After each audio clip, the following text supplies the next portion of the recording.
안녕하십니까. 한림대학교 강남성심병원 피부과 김혜원입니다. 오늘 영상에서는 아토피 피부염에 대한 잘못된 정보 그리고 잘 몰랐던 정보에 대해서 저와 함께 알아보는 시간을 갖겠습니다.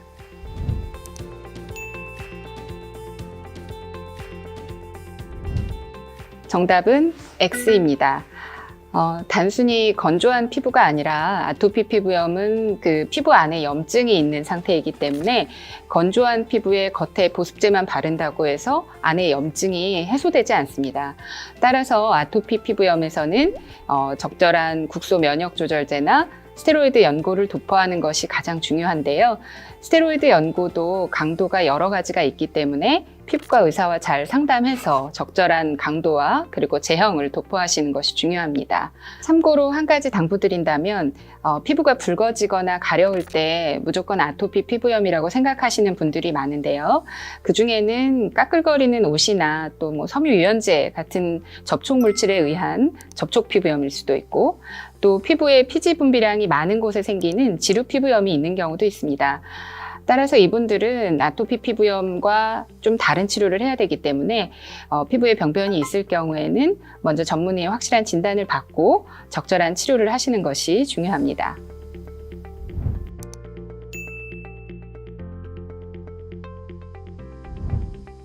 정답은 X입니다. 사실 근거가 없는 방법입니다. 심한 아토피 피부염 환자, 특히 소아 환자들이 아주 극단적인 식이요법을 해서 영양실조나 또 성장장애로 오는 경우가 생각보다 많습니다. 저는 중증 아토피 피부염 환자에게도 일상적인 식사를 하되 양질의 단백질과 필수 지방산을 섭취하고 인스턴트 식품을 자제하도록 권하고 있어요.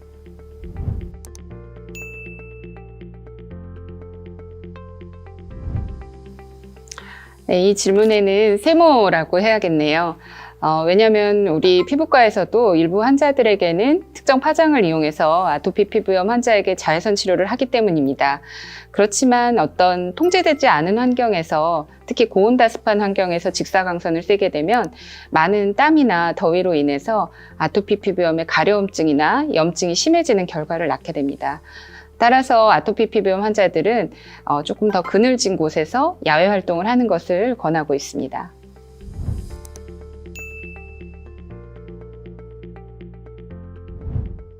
정답은 X입니다. 대표적으로 환자들이 잘못 알고 있는 상식 중에 하나인데요.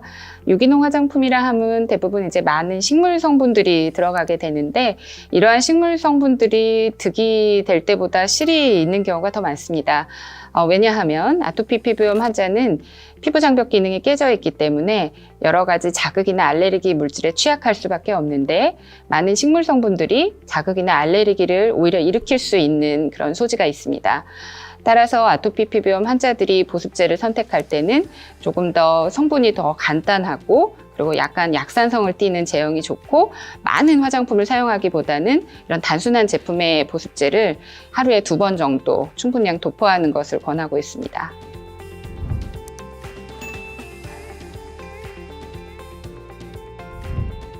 정답은 X입니다.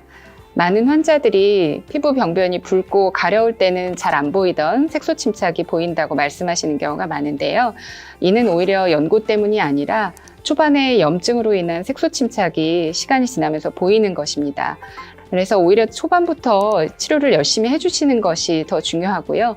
이미 생긴 색소 침착을 호전시키려면 적극적인 염증 치료와 함께 또 보습제를 충분히 도포해서 자꾸 재발되는 것을 막는 것이 이 색소 침착을 악화시키지 않는 방법입니다. 그러니 연고 때문이라고 오해하지 마시고 충분히 치료를 하시는 것이 중요합니다.